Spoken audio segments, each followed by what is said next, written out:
نحمده ونصلي على رسوله الكريم أما بعد فأعوذ بالله من الشيطان الرجيم بسم الله الرحمن الرحيم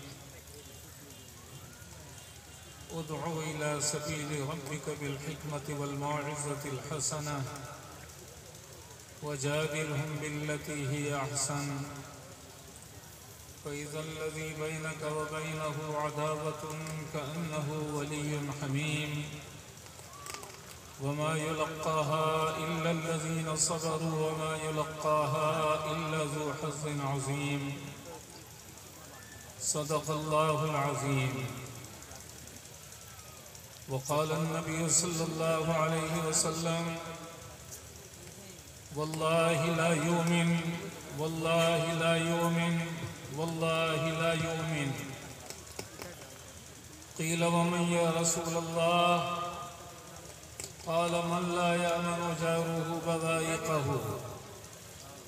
أو كما قال النبي عليه الصلاة والسلام. دوستو، بزرگوں اور میرے دینی بھائیوں، بلا کسی تمہید کے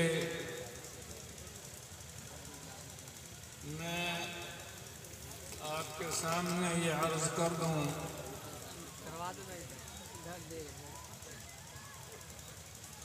کہ اس جلسے کی دعوت تو کم و بیش 1 مہینہ سوا مہینہ پہلے مولانا احتشام صاحب نے دہلی سے ٹیلی فون کر کے مجھ سے لیا تھا، لیکن بعد میں کچھ ناخوشگوار واقعات کی وجہ سے میں نے اپنی گاڑی جو آج کی تاریخ کے لیے بک کر رکھی تھی اسے کینسل کر دینا پڑا. لیکن پھر آج جب مولانا عبداللہ صاحب کا بار بار ٹیلی فون گیا، پھر مولانا احتشام صاحب کا بھی ٹیلی فون آیا، تو جب تک گاڑی والے نے دوسرا کرایہ طے کر لیا تھا جو اسے ابھی رات میں 1 بجے مظفر پور سے پٹنے کے لیے دانا پور کے لیے نکلنا ہے، لیکن بہرحال میرے کہے کی بنیاد پہ وہ آ گئے. میں نے مولانا احتشام صاحب سے اسی شرط پہ وقت دیا تھا کہ مجھے 11 بجے سے پہلے رخصت کر دیا جائے، میں واپس چلا جاؤں گا. بہرحال 11:06 ہوا ہے. انشاءاللہ یہ 20-25 منٹ آپ کے سامنے کچھ میری گفتگو ہوگی. میرے دوستوں، میرے بزرگوں، الحمدللہ یہ ایک بڑا مجمع میرے سامنے ہے اور انتہائی سنجیدہ اور باوقار مجمع سمجھ میں آتا ہے.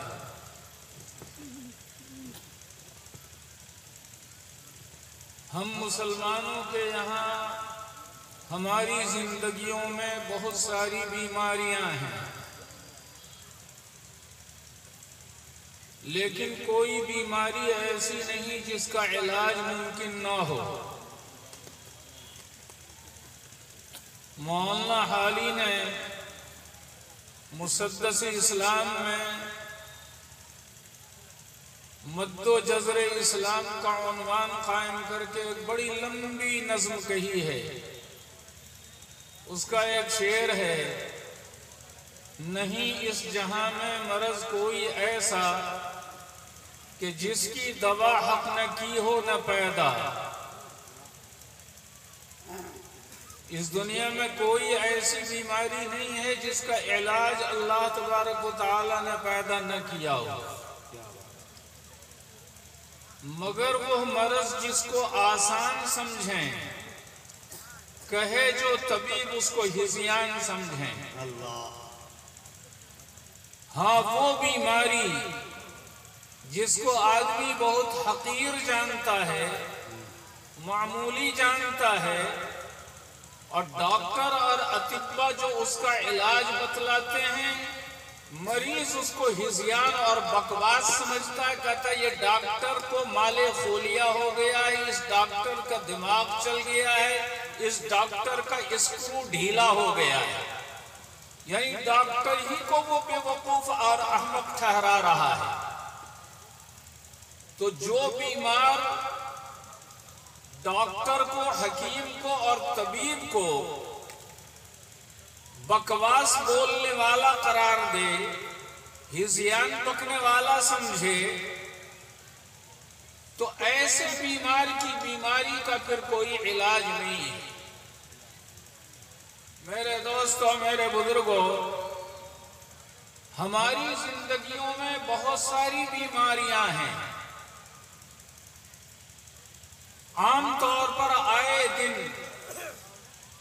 اصلاح معاشرہ کانفرنسیں ہوتی رہتی ہیں، مسلم بیداری کانفرنسیں ہو رہی ہیں،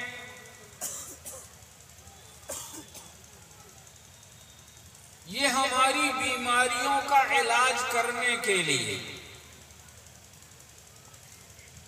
بیماریاں ایک نہیں ہیں، ہم نماز روزہ نہیں کرتے، یہ بھی بیماری ہے۔ ہم مال کے باوجود مال کی زکوٰۃ ادا نہیں کرتے، یہ بھی بیماری ہے۔ حلال طریقے پر کمانے کی کوشش نہیں کرتے، یہ بھی بیماری ہے۔ حرام طریقے پر مال حاصل کرتے ہیں، یہ بھی بیماری ہے۔ سینکڑوں بیماریوں کی آماج گاہ ہم بنے ہوئے ہیں، نہ حقوق اللہ ادا کر رہے ہیں، نہ حقوق العباد ادا کر رہے ہیں۔ ہم اپنی بہنوں کو جائیداد میں حصہ نہیں دیتے، ہم اپنی پھوپھیوں کو اپنی دادا کی چھوڑی ہوئی جائیداد میں حصہ نہیں دیتے، ہم اپنے بھتیجوں کے حقوق ہڑپ کرتے رہتے ہیں، دوسروں کی آل کاٹ کر کے اپنی کھیت میں ملاتے رہتے ہیں۔ کتنی ساری بیماریاں ہیں،